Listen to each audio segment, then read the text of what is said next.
Монгол судлалыг хөгжүүлж байгаа эрхмүүдийг шагналаа.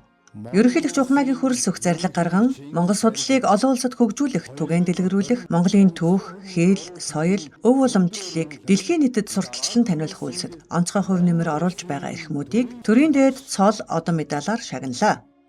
Гавьят багш цолоор Америкийн нэгдсэн улсын Индианагийн их сургуулийн ахлах багш Цэрэн Чунт, Алтан гадаас одонгоор Бүгд найрамдах Хятад ард улсын иргэн нийгмийн шинжлэх ухааны академийн эрдэм шинжилгээний ажилтан профессор Цэцэн Цогт, Америкийн нэгдсэн улсын иргэн Орегоны их сургуулийн доктор профессор Эстер Джекобсон Тефер, Бүгд найрамдах Хятад ард улсын иргэн Өвөр Монголын багшийн их сургуулийн Угсаатны зүүн дээд сургуулийн багш доктор профессор Жагар, Бүгд найрамдах Хятад ард улсын иргэн Өвөр Монголын багшийн их сургуулийн багш профессор Гард, Бүгд найрамдах Солонгос улсын иргэн Сөүлийн их сургуулийн археологийн эртний урлагийн түүхийн тэнхимийн багш доктор профессор И Сомбуг, Оросын албаны улсын иргэн Санкт Петербургийн их сургуулийн дорн дахны факультетийн Монгол төвөд судлалын тэнхимийн доктор профессор Мария Павловна Петрова, Оросын албаны улсын иргэн Санкт Петербург дахь Рерихын гэр бүлийн үндэсний музей хүрээлэнгийн захирал Алексей Антолович Бондаренко, Их Британи Умард Ирландын нэгдсэн хаант улсын иргэн Кембрижийн их сургуулийн профессор Дэвид Андрюс Снит,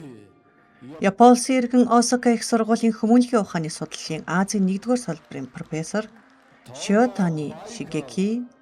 Япон улсын иргэн Оберын их сургуулийн багш профессор олон улсын хамтын ажиллагааны төвийн гишүүн Тобо Байкал, Америкийн нэгдсэн улсын иргэн Санта Барбара дахь Калифорни их сургуулийн тэргүүлэх доктор профессор Висна Акимович Уоллис, Бүгд найрамдах Хятад ард улсын иргэн нийгмийн шинжлэх ухааны академийн эрдэм шинжилгээний ажилтан доктор профессор Хөхөө, Бүгд найрамдах Хятад ард улсын иргэн Өвөр Монголын их сургуулийн Монгол судлалын дээд сургуулийн доктор профессор Буян Дэлгэр, Холбооны Бүгд найрамдах Герман улсын иргэн Бонны их сургуулийн Монгол төвд судлалын тэнхимийн эрхлэгч доктор профессор Инес Штолп,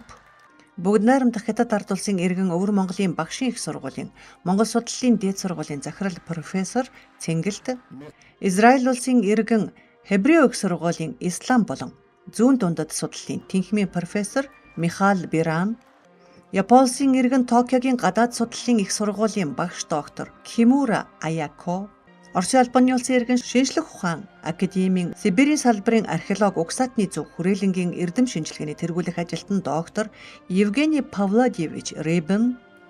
Бүгд найрамдах Хятад ард улсын иргэн Бээжингийн их сургуулийн Монгол дахь судлалын төвийн захирал профессор Ван Хао, Америкийн нэгдсэн улсын иргэн Хойд Жоржиагийн их сургуулийн доктор профессор Тимоти Майкл Мэй найрамдал медалаар, Австрали улсын иргэн шинжлэх ухааны академийн нийгмийн антропологийн хүрээлэнгийн эрдэм шинжилгээний ахлах ажилтан доктор Мария Катерина Ланг, Бүгд найрамдах ардчилсан Конго улсын иргэн Миннесота Метро Стейт их сургуулийн туслах багш доктор Габриэл Бамана нарыг шагналаа. Ерөнхийлөгч хөрөлсөх төрийн дээд цол одон медаль хүртсэн эрхмүүдэд болон гэр бүл хамт олонд нь баяр хүргэж Монгол судлалын ажилд нь амжилт хүсэн өрөөлөө.